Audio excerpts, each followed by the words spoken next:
ನೀವು night time ಮಾಡ್ತಿರೋ ಈ 3 ತಪ್ಪುಗಳಿಂದ ನಿಮ್ಮ ಫ್ಯಾಟ್ ಲಾಸ್ ಕಂಪ್ಲೀಟ್ ಆಗಿ ಸ್ಲೋ ಆಗಿದೆ ಅನ್ನೋದಕ್ಕಿಂತ ನಾಶನೇ ಆಗೋಗಿದೆ ಅಂತ ಹೇಳ್ಬೋದು. ಏಂತಕ್ಕೆ ನಿಮ್ಮ fat loss weight loss slow ಆಗ್ತಿದೆ? ಎಸ್ಪೆಷಲಿ ನೀವು ನೈಟ್ ಮಾಡ್ತಿರೋ ಈ 3 ತಪ್ಪುಗಳಿಂದ. ಈ 3 ತಪ್ಪುಗಳು ಯಾವ್ದು, ಇದಕ್ಕೆ ಸೊಲ್ಯೂಷನ್ ಏನು ಅನ್ನೋದನ್ನ ಈ ವಿಡಿಯೋದಲ್ಲಿ ಕಂಪ್ಲೀಟ್ ಆಗಿ ತಿಳಿಸ್ಕೊಡ್ತೀನಿ. ದಯವಿಟ್ಟು ನನ್ನ ಜೊತೆ ನೀವು ಕೊನೆವರೆಗೂ ಇರಬೇಕು.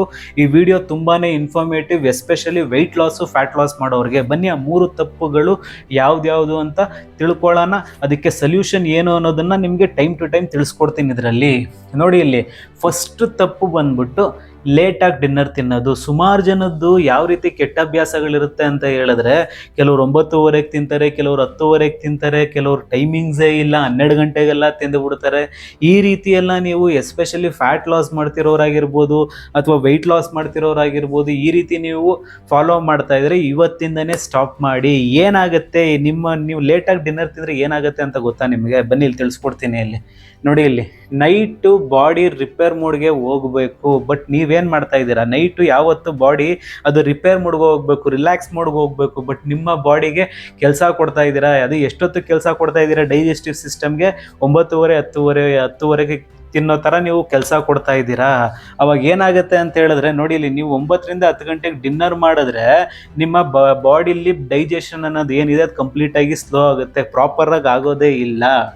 ಅದ್ರ ಜೊತೆಗೆ ಫುಡ್ಡು ಎನರ್ಜಿಯಾಗಿ ಕನ್ವರ್ಟ್ ಆಗಬೇಕು ಹೊರತು ನೀವು ಲೇಟಾಗಿ ಡಿನ್ನರ್ ತಿನ್ನೋದ್ರಿಂದ ಅದು ಫ್ಯಾಟ್ ಆಗಿ ಕನ್ವರ್ಟ್ ಆಗ್ತಿದೆ.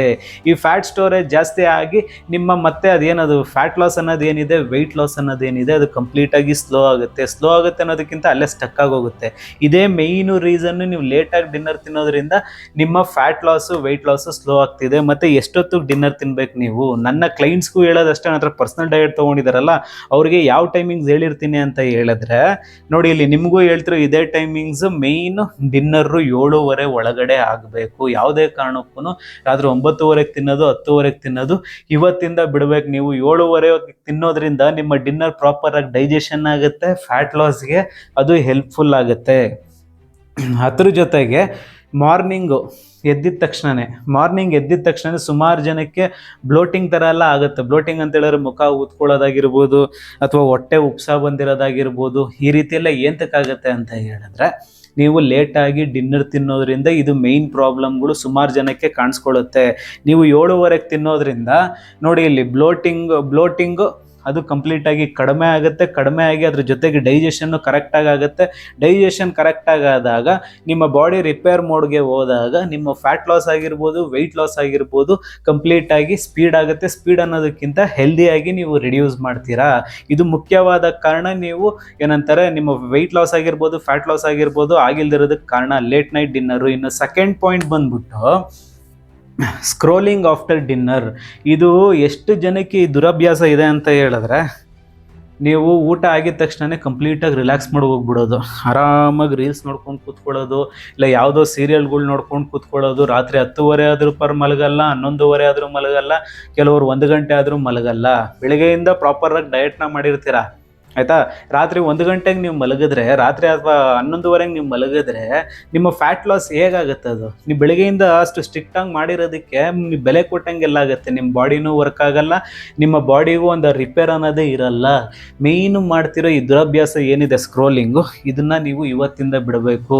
ನನ್ನ ಕ್ಲೈಂಟು ಕೆಲವೊಬ್ರು ಏನು ಮಾಡ್ಬಿಟ್ಟಿದ್ರು ಅಂತ ಹೇಳಿದ್ರೆ, ಅವ್ರು ಕೇಳ್ತಾ ಇದ್ರು, ಸರ್ ನಾನು ಬೆಳಗ್ಗೆಯಿಂದ ಕರೆಕ್ಟಾಗಿ ಇದು ಮಾಡ್ತೀನಿ ಸರ್, ಡಯಟ್ನ ಫಾಲೋ ಮಾಡ್ತೀನಿ, ಬಟ್ ರಾತ್ರಿ ಹೊತ್ತು ಮಲಗೋದು ಲೇಟ್ ಆಗ್ತಿದೆ.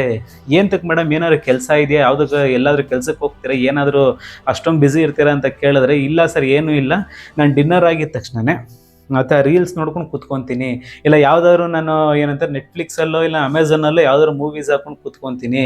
ಏಂತಕ್ಕೆ ಮೇಡಮ್ ನೀವು ಫ್ಯಾಟ್ ಲಾಸ್ ಆಗೋದು ನಿಮ್ಗೆ ಇಷ್ಟ ಇಲ್ವಾ ಅಂತ ಕೇಳಿದ್ರೆ, ಇಲ್ಲ ಸರ್ ಅಡಿಕ್ಷನ್ ಆಗಿಬಿಟ್ಟಿದ್ದೀನಿ.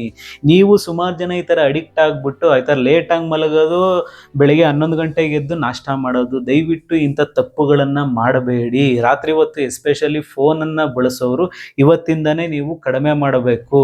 ಬನ್ನಿ ಇಲ್ಲಿ ನೋಡಿ ಇಲ್ಲಿ ಡಿನ್ನರ್ ಆದಮೇಲೆ ಫೋನ್ನ ಸ್ಕ್ರೋಲ್ ಮಾಡೋದಾಗಿರ್ಬೋದು, ರೀಲ್ನ ಸ್ಕ್ರೋಲ್ ಮಾಡೋದಾಗಿರ್ಬೋದು, ಇದು ಏನು ಮಾಡುತ್ತೆ ಅಂತ ಹೇಳಿದ್ರೆ ಬ್ರೈನ್ನ ಆ್ಯಕ್ಟಿವ್ ಮಾಡುತ್ತೆ. ಆ್ಯಕ್ಟಿವ್ ಮಾಡಿದ ತಕ್ಷಣ ಏನಾಗುತ್ತೆ, ನಿಮ್ಮ ನಿದ್ದೆನ ಕಂಪ್ಲೀಟಾಗಿ ಅದು ನಾಶ ಮಾಡಿಬಿಡುತ್ತೆ. ಎಸ್ಪೆಷಲಿ ನೈಟ್ ಹೊತ್ತು ಫೋನ್ ಯೂಸ್ ಮಾಡೋರು. ಮತ್ತು ನೋಡಿ ಇಲ್ಲಿ ಮತ್ತು ಡೀಪ್ ಸ್ಲೀಪ್ ಹಾರ್ಮೋನ್ಸ್ ಏನಿದೆ ಅದು ರಿಲೀಸ್ ಆಗಲ್ಲ. ಡೀಪ್ ಸ್ಲೀಪು ನಾವು ಒಂದು ಸಲ ಮಲಗಿದ ತಕ್ಷಣವೇ ಇನ್ನು ಬೆಳಿಗ್ಗೆ 6 ಗಂಟೆಗೋ ಅಥವಾ 7 ಗಂಟೆಗೋ ಎಚ್ಚರ ಆಗಬೇಕು ನಾವು 10:30ಗೆ ಮಲಗಿದಾಗ. ಬಟ್ ಏನಾಗ್ತಿದೆ ಅಂತ ಹೇಳಿದ್ರೆ ಮೊಬೈಲ್ ಯೂಸ್ ಮಾಡೋದ್ರಿಂದ ಮಧ್ಯದಲ್ಲಿ ಎಚ್ಚರ ಆಗುತ್ತೆ. ಡೀಪ್ ಸ್ಲೀಪ್ ಅನ್ನೋದಾಗಲ್ಲ. ಇದರಲ್ಲಿ ಸುಮಾರು ಜನ ಈ ಪ್ರಾಬ್ಲಮ್ನ ಫೇಸ್ ಮಾಡ್ತಿರ್ತೀರಾ. ನನ್ನ ಕ್ಲೈಂಟ್ಸ್ಗೂ ಹೇಳೋದು, ನನ್ನ ಹತ್ರ ಪರ್ಸನಲ್ ಡಯಟ್ ತೊಗೊತಾರಲ್ಲ ಅವ್ರಿಗೂ ನಾನು ಹೇಳೋದು ಏನು ಅಂತ ಹೇಳಿದ್ರೆ, ನಿದ್ದೆ ತುಂಬಾ ಇಂಪಾರ್ಟೆಂಟು. ಯಾವುದೇ ಕಾರಣಕ್ಕೂ ನೀವು ನೈಟ್ ಹೊತ್ತು ಮೊಬೈಲ್ನ ಯೂಸ್ ಮಾಡಬಾರ್ದು. ಎಸ್ಪೆಷಲಿ ಮೊಬೈಲ್ನ ಒಂದು ಸ್ವಿಚ್ ಆಫ್ ಮಾಡಿಬಿಡಿ, ಇಲ್ಲ ಸೈಲೆಂಟ್ಗೆ ಎತ್ತಿಕ್ಬಿಡಿ. ನಿಮ್ಗೆ ತೀರಾ ಅರ್ಜೆಂಟ್ ಇತ್ತು ಅಂದರೆ ಬೇಕಾದ್ರೆ ಯಾವ್ದಾದ್ರು ಒಂದು ಕೀಪ್ಯಾಡ್ ಫೋನ್ ಯೂಸ್ ಮಾಡಿ, ಯಾರಾದ್ರು ಕಾಲ್ ಮಾಡೋರು ಅದು ರಿಸೀವ್ ಮಾಡೋದಕ್ಕೆ. ಹಂಗಂದ್ಬಿಟ್ಟು ನೀವು ಸ್ಕ್ರೋಲ್ ಮಾಡೋದಕ್ಕೋಸ್ಕರ ಮೊಬೈಲ್ ಯೂಸ್ ಮಾಡ್ತಾ ಇದ್ದೀರಾ ಅಂತ ಹೇಳಿದ್ರೆ ದಯವಿಟ್ಟು ಮೊಬೈಲ್ನ ಸ್ವಿಚ್ ಆಫ್ ಮಾಡಿ ಎತ್ತಿಕ್ಬಿಡಿ. ಇಲ್ಲ ಅಂತ ಹೇಳಿದ್ರೆ ನಿಮ್ಮ ಫ್ಯಾಟ್ ಲಾಸ್ ಆಗಿರ್ಬೋದು, ವೆಯ್ಟ್ ಲಾಸ್ ಆಗಿರ್ಬೋದು, ಅದು ಆಗಲ್ಲ. ನೀವು ರಾತ್ರಿ 1 ಗಂಟೆಗೆ ಮಲಗಿ ನಾನು ಬೆಳಗ್ಗೆ 6 ಗಂಟೆಗೆ ಎದ್ದು ಬಿಡ್ತೀನಿ, ಇಲ್ಲ 11:30ಗೆ ಎದ್ದೇಳ್ತೀನಿ ಅಂತ ಹೇಳಿದ್ರೆ ನಿಮ್ಮ ವೆಯ್ಟ್ ಲಾಸ್ ಅಲ್ಲೇ ಸ್ಟಕ್ ಆಗಿ ನಿಮ್ಮ ಬಾಡಿಲಿ ಇನ್ನೂ ಬೇರೆ ರೀತಿ ಪ್ರಾಬ್ಲಮ್ಸು ಏನಂತಾರೆ ಸ್ಟಾರ್ಟ್ ಆಗೋದಕ್ಕೆ ಶುರು ಆಗುತ್ತೆ. ಅದ್ರ ಜೊತೆಗೆ ಸ್ಲೀಪ್ ಇಲ್ಲ ಅಂತ ಹೇಳಿದ್ರೆ ಫ್ಯಾಟ್ ಬರ್ನಿಂಗ್ ಆಗೋದಿಲ್ಲ. ಇಲ್ಲಿ ಕ್ಲಿಯರ್ ಕಟ್ಟಾಗಿ ಹೇಳಿದ್ದೀನಿ ನೋಡಿ. ಇಲ್ಲಿ ನೀವು ನಿಮ್ಮ ನಿದ್ದೆ ಪ್ರಾಪರಾಗಿಲ್ಲ ಅಂತ ಹೇಳಿದ್ರೆ ಮೇಯ್ನು ನಿದ್ದೆ ತುಂಬಾ ಇಂಪಾರ್ಟೆಂಟು ರಿಕವರಿಗೆ. ಎಸ್ಪೆಷಲಿ ಫ್ಯಾಟ್ ಲಾಸ್ ಆಗಿರ್ಬೋದು ಅಥವಾ ವೆಯ್ಟ್ ಲಾಸ್ ಆಗಿರ್ಬೋದು, ಯಾರ್ಯಾರು ಡಯಟ್ ಪ್ಲಾನ್ ತೊಗೊಂಡಿದ್ದೀರಾ ಅಂಥವ್ರು ಡಯಟ್ ಪ್ಲಾನ್ ತೊಗೊಂಡಿರೋರಾಗಿರ್ಬೋದು, ಡಯಟ್ನ ಫಾಲೋ ಮಾಡ್ತಿರೋರಾಗಿರ್ಬೋದು, ಅಥವಾ ಫ್ಯಾಟ್ ಲಾಸ್ ಮಾಡ್ತಿರೋರಾಗಿರ್ಬೋದು, ಯಾರಿಗೇ ಆಗಿರ್ಬೋದು ಸ್ಲೀಪು ತುಂಬಾ ಇಂಪಾರ್ಟೆಂಟು. ಮಿನಿಮಮ್ 7 to 8 hours ನಿದ್ದೆ ಆಗಬೇಕು. ಆ ನಿದ್ದೆ ನೀವು ಮಾಡ್ತಿಲ್ಲ ಅಂತ ಹೇಳಿದ್ರೆ, ಫೋನ್ ಯೂಸ್ ಮಾಡಿಕೊಂಡು ನೀವು ನಿದ್ದೆನ ಸ್ಯಾಕ್ರಿಫೈಸ್ ಮಾಡ್ತಾ ಇದ್ದೀರಾ ಅಂತ ಹೇಳಿದ್ರೆ ನೀವು ಇವತ್ತೇ ವೆಯ್ಟ್ ಲಾಸ್ ಆಗಿರ್ಬೋದು, ಫ್ಯಾಟ್ ಲಾಸ್ ಆಗಿರ್ಬೋದು ಮರ್ತೋಗ್ಬಿಡ್ಬೇಕು. ಆಯಿತಾ? ಈ ದುರಭ್ಯಾಸನ ನೀವು ಇವತ್ತಿಂದನೇ ಬಿಟ್ಟರೆ ಮಾತ್ರ ನಿಮ್ಮ ವೆಯ್ಟ್ ಲಾಸ್ ಆಗಿರ್ಬೋದು, ಫ್ಯಾಟ್ ಲಾಸ್ ಆಗಿರ್ಬೋದು ಏನಂತಾರೆ ಫಾಸ್ಟಾಗಿ ಆಗೋದಕ್ಕೆ ಸಾಧ್ಯ. ಅದ್ರ ಜೊತೆಗೆ ನೋಡಿ ಇಲ್ಲಿ ನೆಕ್ಸ್ಟ್ ಡೇ ಕಂಪ್ಲೀಟಾಗಿ ಟಯರ್ಡ್ ಆಗಿಬಿಡ್ತೀರಾ. ಅದ್ರ ಜೊತೆಗೆ ಕ್ರೇವಿಂಗ್ಸ್ ಆಗೋದಕ್ಕೆ ಮೇಯ್ನ್ ಇದೇ ರೀ ಕಾರಣ. ಆಯಿತಾ? ಸುಮಾರು ಜನ ಸರ್ ನಂಗೆ ಕ್ರೇವಿಂಗ್ಸ್ ಆಗುತ್ತೆ. ಎಂತ ಕ್ರೇವಿಂಗ್ಸ್ ಆಗುತ್ತೆ? ರಾತ್ರಿ ಹೊತ್ತು ಕರೆಕ್ಟಾಗಿ ನೀವು ನಿದ್ದೆ ಮಾಡಲ್ಲ, ಮೊಬೈಲ್ನ ನೋಡ್ಕೊಂಡು ಕೂತ್ಕೊಂಡಿರ್ತೀರ. ಬೆಳಗ್ಗೆ ಎದ್ದಿದ ತಕ್ಷಣ ಬಾಡಿ ಏನೋ ಒಂಥರ ಟಯರ್ಡ್ ಫೀಲ್ ಆಗುತ್ತೆ, ಬಾಯೆಲ್ಲ ಏನೋ ತಿನ್ನಬೇಕು ಅಂತ ಇರುತ್ತೆ, ಸ್ವೀಟ್ ತಿನ್ನಬೇಕು ಅನಿಸುತ್ತೆ, ಎಣ್ಣೆಯಲ್ಲಿ ಕರೆದಿರೋಂಥ ಪದಾರ್ಥಗಳನ್ನ ತಿನ್ನಬೇಕು ಅನಿಸುತ್ತೆ. ಇವೆಲ್ಲ ಏನಕ್ಕಾಗುತ್ತೆ ಅಂತ ಹೇಳಿದ್ರೆ ನಿಮ್ಮ ರಾತ್ರಿ ಹೊತ್ತು ನಿದ್ದೆ ಪ್ರಾಪರಾಗಿ ಆಗ್ತಿಲ್ಲ. ಈ ಡಿಸಿಪ್ಲೈನ್ನ ಫಸ್ಟು ನೀವು ಬೆಳೆಸ್ಕೋಬೇಕು. ನೋಡಿ ಇಲ್ಲಿ ಇದೇ ರೀತಿ ಆಗಿ ಏನಾಗೋಗ್ಬಿಡುತ್ತೆ, ಇವತ್ತು ನೀವು ಸೋಮವಾರದಿಂದ ಈ ಮೊಬೈಲ್ ನೋಡೋದಕ್ಕೆ ಶುರು ಮಾಡಿದವರು ಮತ್ತೆ ಏನಂತಾರೆ ಭಾನುವಾರದವರೆಗೂ ಅದೇ ಸೇಮ್ ರುಟೀನ್ ಆಗೋಗ್ಬಿಡುತ್ತೆ. ಮತ್ತು ಸೊಲ್ಯೂಷನ್ ಏನಿದಕ್ಕೆ ನೋಡಿ, ಇಲ್ಲಿ ಸೊಲ್ಯೂಷನ್ ಬಂದ್ಬಿಟ್ಟು ಡಿನ್ನರ್ ಆದಮೇಲೆ 20 ನಿಮಿಷ ವಾಕ್ ಮಾಡಬೇಕು. ಏನು ಹೇಳಿ? ಡಿನ್ನರ್ ಆಗಿದ ತಕ್ಷಣವೇ ಮೊಬೈಲ್ನ ಯೂಸ್ ಮಾಡೋ ಬದಲು ಹೋಗಲ್ಲಿ ದನ ಕೂತ್ಕೊಂಡು ಮೊಬೈಲ್ ನೋಡೋ ಬದಲು ಆಯಿತಾ, ಆರಾಮಾಗಿ ಒಂದು 20 ನಿಮಿಷ ವಾಕ್ ಮಾಡಿ. ನೀವು ತಿಂದಿರೋದನ್ನು ಜೀರ್ಣ ಆಗುತ್ತೆ. ಜೀರ್ಣ ಆಗಿರೋ ಜೊತೆಗೆ ನಿಮ್ಮ ಮೈಂಡು ರಿಲ್ಯಾಕ್ಸ್ ಆಗುತ್ತೆ. ಅಟ್ ದ ಸೇಮ್ ಟೈಮ್ ನಿಮ್ಮ ನಿದ್ದೆನೂ ಚೆನ್ನಾಗಿ ಬರುತ್ತೆ. ಅದಾದಮೇಲೆ ಫೋನ್ ಸೈಲೆಂಟ್ ಆರ್ ಆಫ್ ಮಾಡಿ. ಆವಾಗ ನೋಡಿ ಇಲ್ಲಿ ಕಂಪ್ಲೀಟಾಗಿ ನಿಮ್ಮ ಫೋನ್ನ ಒಂದು ಸ್ವಿಚ್ ಆಫ್ ಮಾಡಿಬಿಡಿ, ಇಲ್ಲ ಸೈಲೆಂಟ್ ಮಾಡಿ ಎತ್ತಿಕ್ಬಿಡಿ.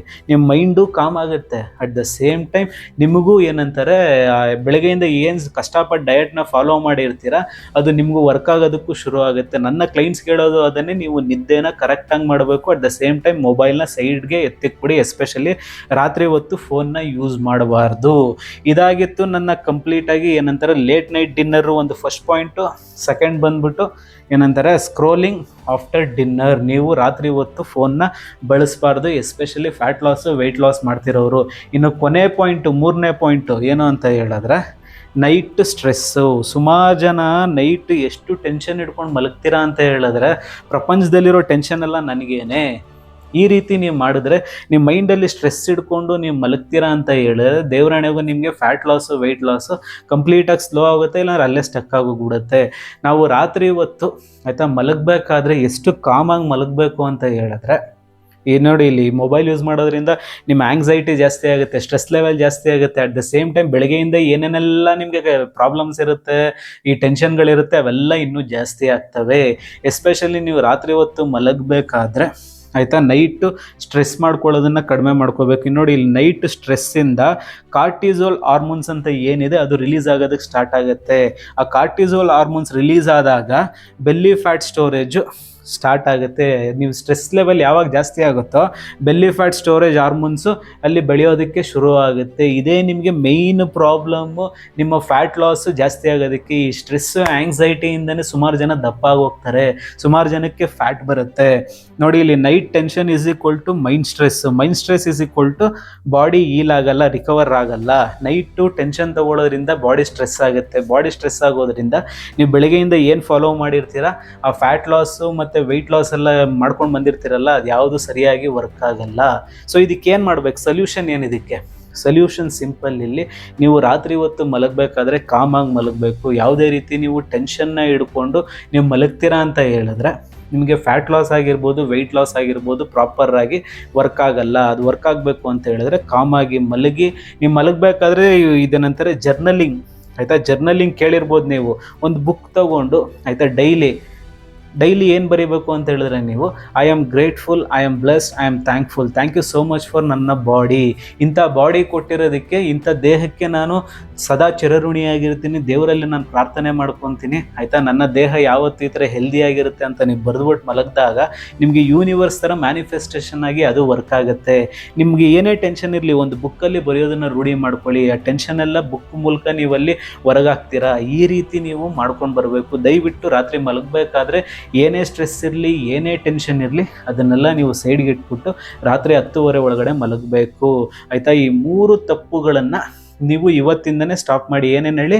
ಫಸ್ಟ್ ಬಂದ್ಬಿಟ್ಟು ಅರ್ಲಿ ಡಿನ್ನರು, ಸೆಕೆಂಡ್ ಬಂದ್ಬಿಟ್ಟು ಏನಂತಾರೆ ಯಾವುದೇ ರೀತಿ ನೀವು ಫೋನ್ ಯೂಸೇಜ್ ಮಾಡೋಂಗಿಲ್ಲ, ಇನ್ನು 3ನೇದು ಬಂದ್ಬಿಟ್ಟು ಮೈಂಡ್ನ ಕಾಮಾಗಿ ಇಟ್ಕೊಳ್ಳೋದು. ಇವೆಲ್ಲ ಕಂಪ್ಲೀಟಾಗಿ, ಆಯಿತಾ, ನನ್ನ ಪರ್ಸ್ನಲ್ ಡಯಟಲ್ಲಿರುತ್ತೆ. ನೀವೇನಾದರೂ ಪರ್ಸ್ನಲ್ಲಾಗಿ ಡಯಟ್ ಬೇಕು, ನಿಮಗೂ ಏನಂತಾರೆ ಫ್ಯಾಟ್ ಲಾಸ್ ಮಾಡಬೇಕು, ವೆಯ್ಟ್ ಲಾಸ್ ಮಾಡಬೇಕು ಅಂತ ಸೀರಿಯಸ್ ಆಗಿತ್ತು ಅಂತ ಹೇಳಿದ್ರೆ ಜಸ್ಟು ಒಂದು ನೀವು ಬಟ್ಟೆಗೆ ಏನು ಸ್ಪೆಂಡ್ ಮಾಡ್ತೀರಾ ಅದ್ರ ಪ್ರೈಸ್ ರೀ ಇದು. ಏನು ತಗ್ರಿ ನಿಮ್ಮ ಫ್ಯಾಟ್ ಲಾಸು ವೆಯ್ಟ್ ಲಾಸ್ ಮಾಡೋದಕ್ಕೆ ಇಷ್ಟೊಂದು ಯೋಚನೆ ಮಾಡ್ಕೊಂಡು ಕುತ್ಕೊಂಡಿದ್ದೀರಾ. ಅಯ್ಯೋ ಅಲ್ಲಿ ಮಾಡಿಬಿಟ್ರೆ ಏನಾಗ್ಬಿಡುತ್ತೋ ಅಂತ ಯಾವುದೋ ಒಂದು ಸೀರೆ ತಗೊಂತೀರ, ಅದು ಹೋಗಿ ವಾರ್ಡ್ರೋಬಲ್ಲಿ ಬಿದ್ದಿರುತ್ತೆ. ಅಟ್ಲೀಸ್ಟ್ ಇಂಥವಕ್ಕೆ ನೀವು ಇನ್ವೆಸ್ಟ್ಮೆಂಟ್ ಮಾಡಿದ್ರೆ ಇದು ನಿಮ್ಮ ಬಾಡಿ ಒಂದು ಶೇಪ್ ಬರುತ್ತೆ. ನ್ಯೂ ಇಯರ್ಗೆ ಇರೋದಿನ್ನ ಬರೀ 2 ತಿಂಗಳು. ಇನ್ನೂ ಯೋಚನೆ ಮಾಡ್ಕೊಂಡು ಕೂತ್ಕೋಬೇಡಿ, ಆಯಿತಾ? ಒಂದು ಪ್ರಾಪರ್ ಡಯಟ್ ತೊಗೊಂಡು ಇವತ್ತಿಂದನೇ ವೆಯ್ಟ್ ಲಾಸ್ ಮಾಡೋದಕ್ಕೆ ಶುರು ಮಾಡಿ. ಜಾಸ್ತಿ ಯೋಚನೆ ಮಾಡೋದ್ರಿಂದ ವೆಯ್ಟ್ ಲಾಸ್ ಆಗಿರ್ಬೋದು, ಫ್ಯಾಟ್ ಲಾಸ್ ಆಗಿರ್ಬೋದು ಆಗಲ್ಲ. ನೀವು ಇಂಥ 3 ತಪ್ಪುಗಳನ್ನು ಮಾಡಬೇಡಿ. ನಿಮಗೇನಾದರೂ ವೆಯ್ಟ್ ಲಾಸು, ಫ್ಯಾಟ್ ಲಾಸ್ ಮಾಡಬೇಕು ಅಂದರೆ ಇಲ್ಲಿ ಬರ್ತಿರೋ ನಂಬರ್ಗೆ ನನಗೆ ಮೆಸೇಜ್ ಮಾಡಿ, ಡೆಫಿನೆಟ್ಟಾಗಿ ನಾನು ನಿಮಗೆ ಹೆಲ್ಪ್ ಮಾಡ್ತೀನಿ. ಇದೇ ರೀತಿ ನಿಮಗೆ ಹೆಲ್ದಿ ವಿಡಿಯೋಸ್ ಆಗಿರ್ಬೋದು, ಫ್ಯಾಟ್ ಲಾಸ್ ವಿಡಿಯೋಸ್ ಆಗಿರ್ಬೋದು, ವೆಯ್ಟ್ ಲಾಸ್ ವಿಡಿಯೋಸ್ ಆಗಿರ್ಬೋದು ಬೇಕು ಅಂದಾಗ ನನಗೆ ಮೆಸೇಜ್ ಮಾಡಿ. ಅಟ್ ದ ಸೇಮ್ ಟೈಮ್ ನನ್ನ ಚಾನಲ್ನ ಸಬ್ಸ್ಕ್ರೈಬ್ ಮಾಡಿಕೊಂಡು, ಆಯಿತಾ, ಈ ಚಾನಲ್ಗೆ ಸಪೋರ್ಟ್ ಮಾಡ್ತಾಯಿರಿ. Thank you so much.